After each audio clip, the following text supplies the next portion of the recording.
Good morning, boys and girls, and welcome to Ommy's World. And that's right, it's Ommy's World Sunday. And today's lesson is again about Daniel. But as you see, we have my friend Daniel, and then we also have King Darius, who took over, remember?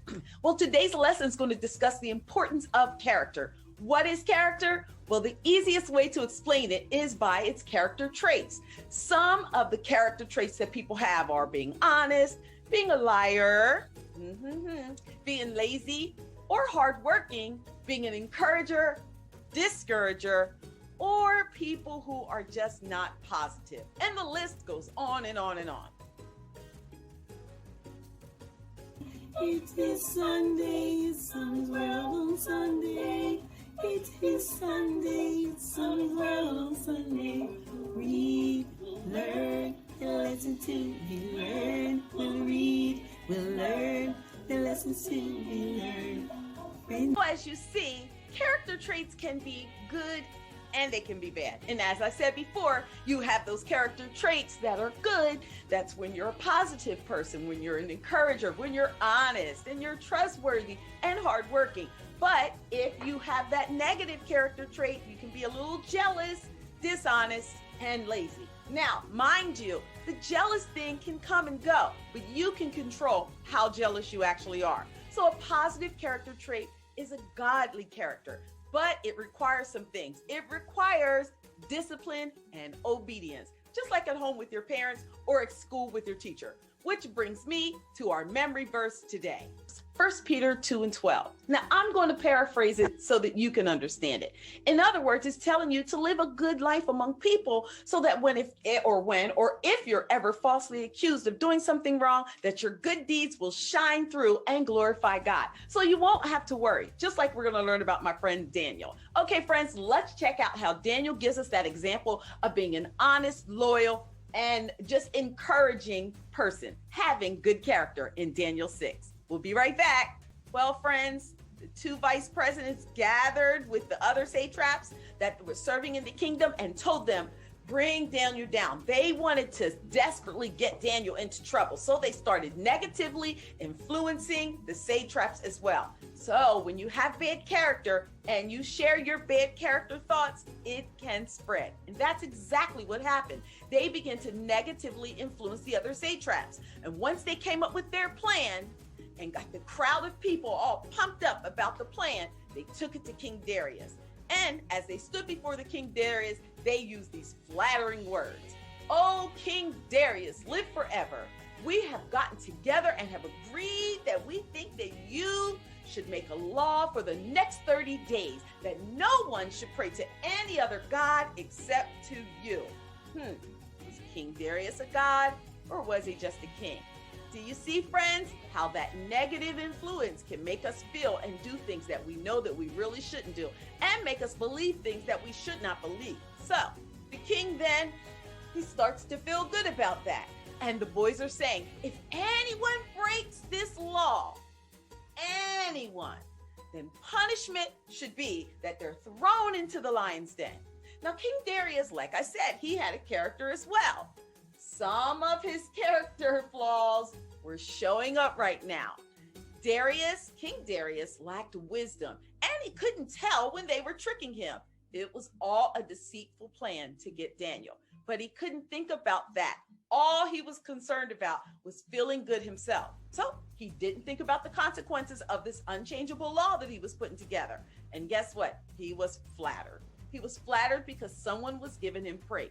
He was flattered that all of the people in his kingdom would praise and worship him. He even started to think that he was worthy of that and to behave like he was a god. And it sounded like a good idea to him then, because he got lost in his own pride.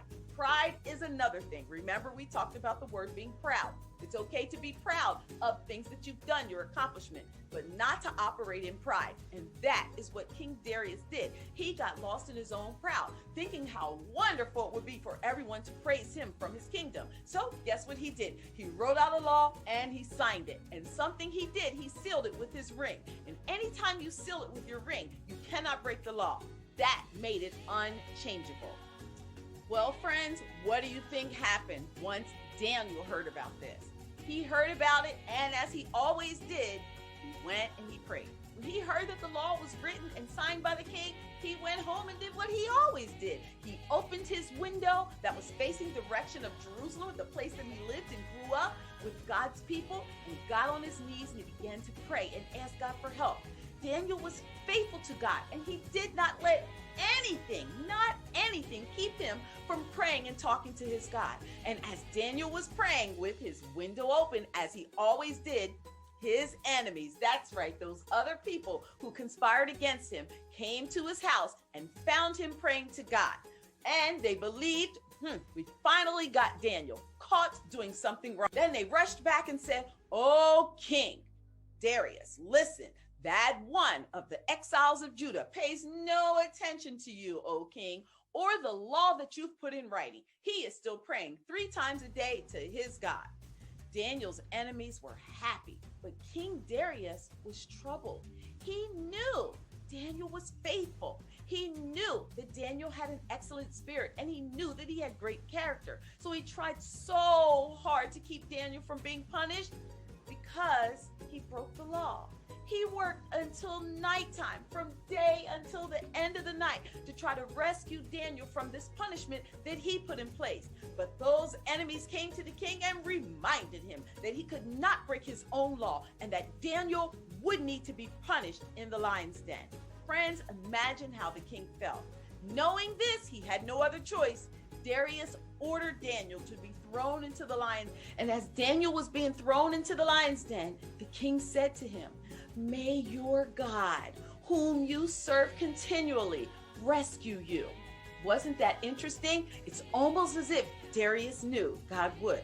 And as Daniel was being thrown into the lion's den, the king then had to have a stone placed at the mouth of the den and sealed it with his signet ring. And Darius returned to his palace, and he spent the entire night without eating or having any kind of entertainment, which kings usually do. But as soon as it was daylight, Darius ran to the lion's den. And when he got to the den, he called out Daniel in an anguished voice. "Daniel, Daniel, servant of the living God, has your God whom you serve continually been able to keep you from the harm of the lions?"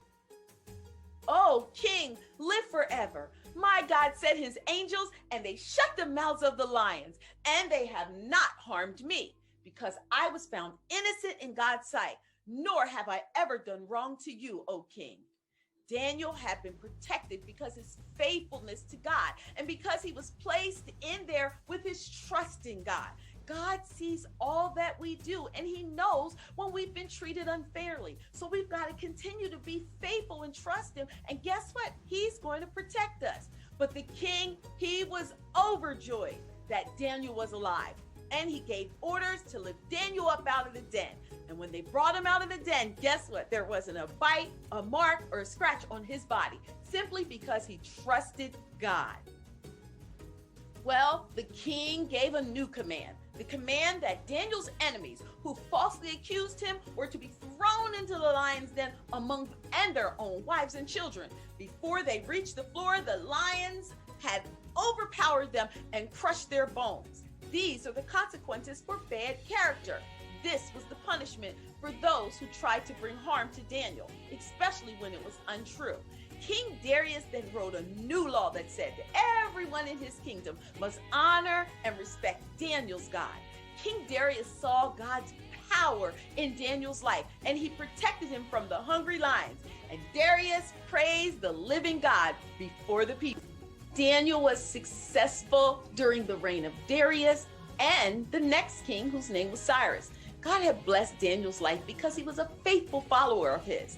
Friends, our character influences is powerful, and it's powerful to those who are around us. We see in this story the negative impact that enemies had on the people around them, and anyone who joined their plan was destroyed by the lions, all of them and their family.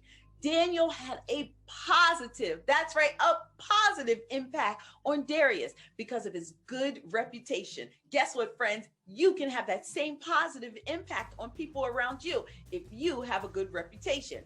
Daniel not only had a good reputation, but he was faithful to God, and he honored God, and he gained favor right in front of Darius's eyes. And Darius came to know that the living God is powerful and he is a true God through Daniel's excellent life. Well, boys and girls, that means that we have to make sure that others are learning how to be a Christian by the way they see your life, by the way they see your attitude, your actions, showing them how to behave in school, not getting in trouble all the time.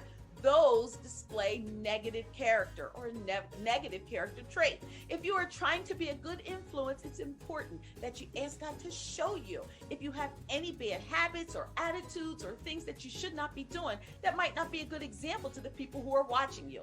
And let those things leave your life so that you can display that positive thing that God really has inside of you. Let's choose to live life among others in a good character the rest of this week and for the rest of our life so that we can be a light to Jesus.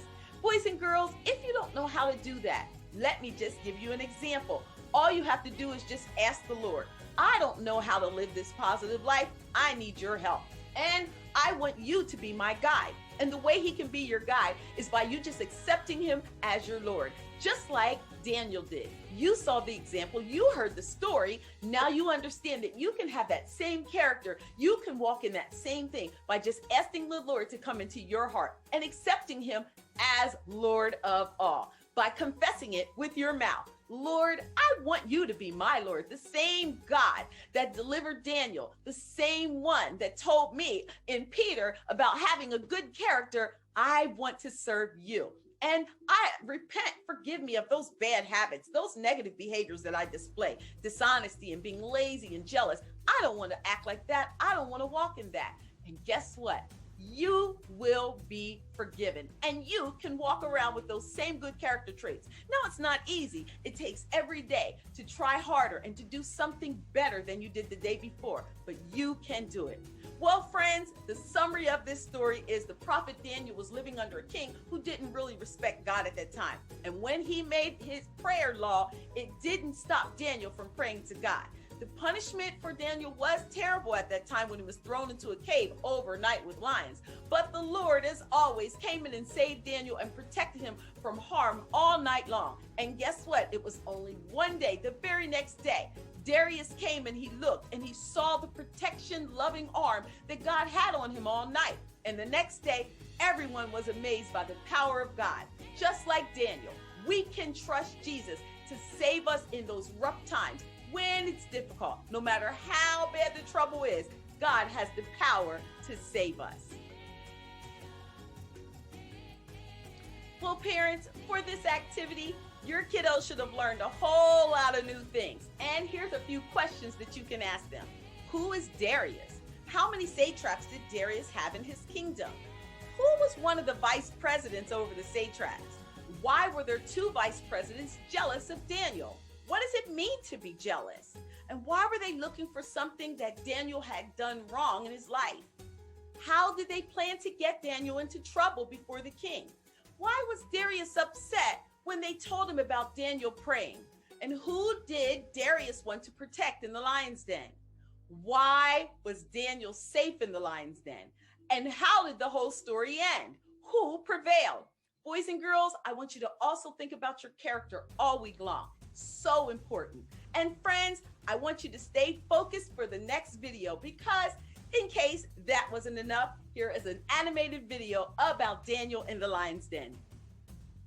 Okay, friends, this is the video. That's right, from sharefaith.com. And they have amazing videos for your kids to learn more about the Bible. This here is about Daniel in the lion's den. It's pretty animated and it's really fun to look at. Check it out. Don't forget to click the link. And friends, don't forget to subscribe right here at Ommy's World Miller. And make sure that you get your weekly lessons from Monday through Sunday. Have a great day, and I'm looking forward to seeing you here next week for Daniel 7. Bye now.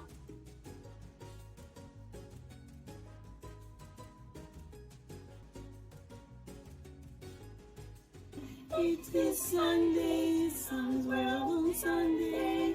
It is Sunday, Ommy's World on Sunday. Read, learn, the lesson to be learned. We'll read, we'll learn, the lesson